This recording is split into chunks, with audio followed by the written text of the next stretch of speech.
गरीब समोसे वाले की कहानी। एक छोटे से कस्बे में मोहन नाम का एक मेहनती युवक रहता था। उसके पिता पहले एक छोटी सी चाय की दुकान लगाते थे, लेकिन बीमारी के कारण अब काम नहीं कर पाते थे। घर की जिम्मेदारी मोहन के कंधों पर आ गई थी। परिवार में उनकी माँ, छोटी बहन और बीमार पिता थे। पैसे की तंगी इतनी थी कि कई बार घर में 2 वक्त का खाना जुटाना भी मुश्किल हो जाता था। मोहन पढ़ाई में बहुत अच्छा था, लेकिन आर्थिक स्थिति के कारण उसे कॉलेज छोड़ना पड़ा। नौकरी की तलाश में उसने कई जगह कोशिश की, मगर हर बार निराशा ही हाथ लगी। एक दिन वह उदास होकर घर लौटा। मोहन सोचने लगा कि वह क्या कर सकता है। तभी उसे अपनी दादी की याद आई।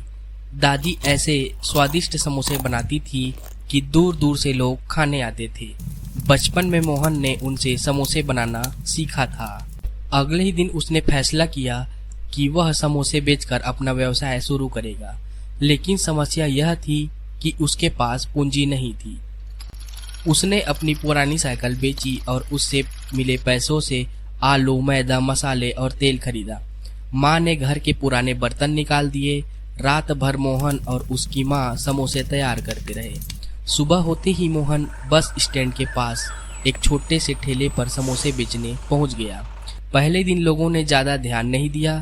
कुछ लोग आए, समोसे खाए और चले गए। पूरे दिन में केवल 10-15 समोसे ही बिके। शाम को मोहन थोड़ा निराश था। माँ ने उसे समझाया।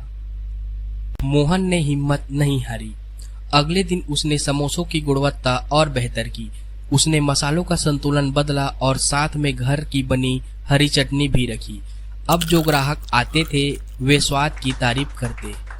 धीरे धीरे लोग उसके समोसों के बारे में बात करने लगे। एक दिन कस्बे के स्कूल के अध्यापक उसके ठेले पर आए। उन्होंने समोसा खाया और बोले, बेटा मोहन, इतना स्वादिष्ट समोसा मैंने वर्षों बाद खाया है। उन्होंने अपने साथियों को भी वहां आने के लिए कहा। कुछ ही दिनों में मोहन के ठेले पर ग्राहकों की भीड़ लगने लगी, लेकिन असली चुनौती तो अब बाकी थी।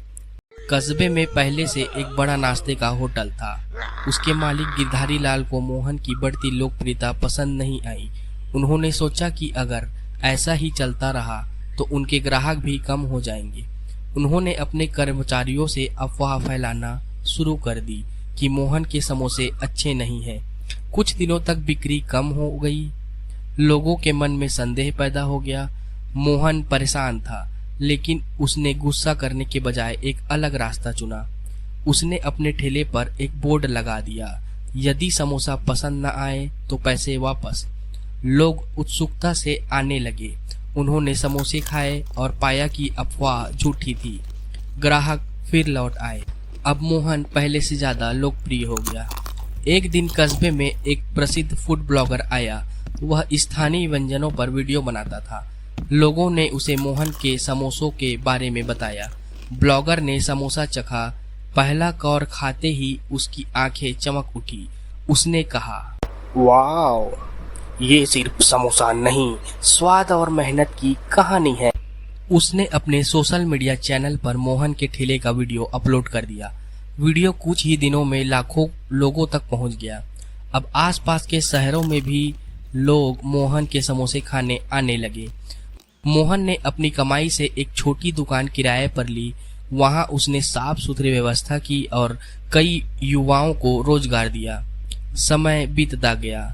एक दिन वहीं गिरधारी लाल उसकी दुकान पर आए। मैंने तुम्हें रोकने की बहुत कोशिश की थी, लेकिन तुमसे मेहनत और ईमानदारी से जीत हासिल कर ही ली।